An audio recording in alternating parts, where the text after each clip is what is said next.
Now, when the original G14 came out, woof, it redefined what portable power was. For the first time in like a 3.5 pound sort of laptop, we're talking ultrabook weights. We weren't using weak ultrabook CPUs, we were using high core count AMD CPUs. And it didn't come with integrated graphics either. It came with NVIDIA GPUs. There was nothing on the market like it. You could get an ultrabook at that sort of size if you wanted, it was underpowered, but then if you wanted the same sort of power as the G14 had, you really had to go to higher performance, 15-inch laptops or sort of gaming laptops.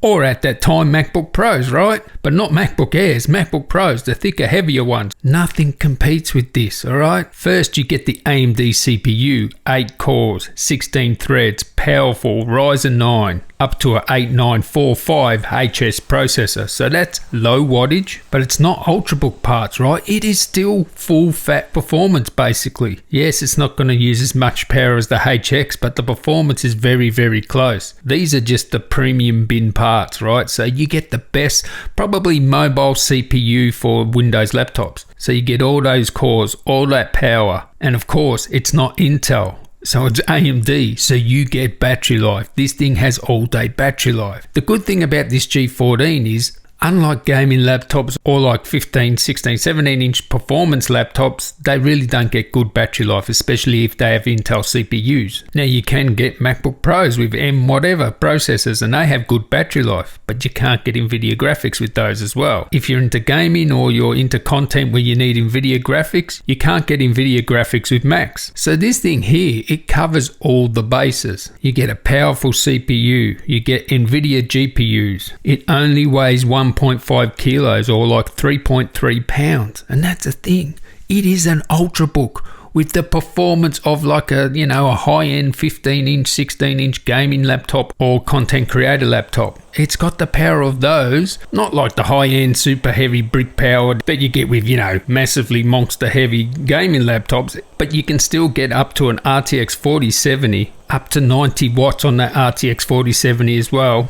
And it is a 180 watt package too. So 1.5 kilos, 180 watt package. It could sustain over 100 watts of power, CPU and GPU. Now that's friggin' good. I mean, if you go to some of those XPS laptops, like they could only maintain 70, 80 watts. This does over 100. So really good performance there. All right, you can hear it under full load in performance mode. Like it's around 50 sort of decibels, but that's good. That's not gaming loud like 60 decibels. You also get a cracking OLED display. 3K OLED display, 120 Hertz, up to HDR 500. Yes, I measured over 500 nits of brightness there. Wide color gamut. It is everything you want in a display, whether it be for gaming, content creation, to watch content. It is just amazing, this display. It has all the ports you want, USB Type-Cs, Type-A's. You won't get Thunderbolt though. Do you need it? Have you ever used it? Well, only you would know that. I don't think that's a big deal. You can get it in white and grey, a premium aluminium chassis, and you just can't believe it when you pick up this laptop how light it is. It feels like a 13-inch ultrabook,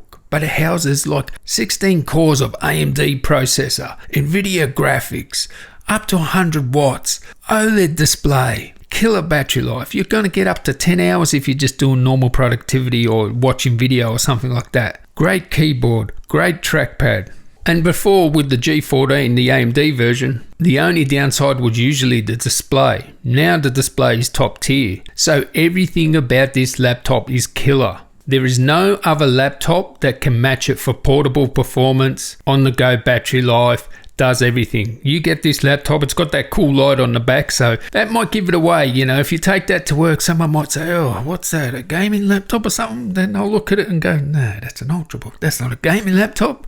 Hey, you might want to turn that light off. This is the ultimate all-round, does-everything laptop with an emphasis on portability, a lot of power for how portable it is, battery life, and just killer display. I think there are a lot of good laptops on the market, none that do sort of everything. If I look at, say, the Macs, they don't do gaming so well. If you have a look at some of the Windows competitions, usually, if you want this sort of performance, you have to get a bigger, thicker, heavier one. If it's an Intel version, you ain't going to get the battery life, and some of the screens are just frankly not as good as this display on this one. So it's not a touch display. I guess that's the only thing missing from it, and whether you use touch or not, I don't know. But other than that, what can I really pick on this thing? Yeah, It has gone up in price. The G14 used to be really competitive in price, so it is creeped up a little bit, but that's inflation, right? That's how it is, and you're getting more for what you pay for, right? You're getting a better display now, so you're going to have to pay for that somehow. But other than that,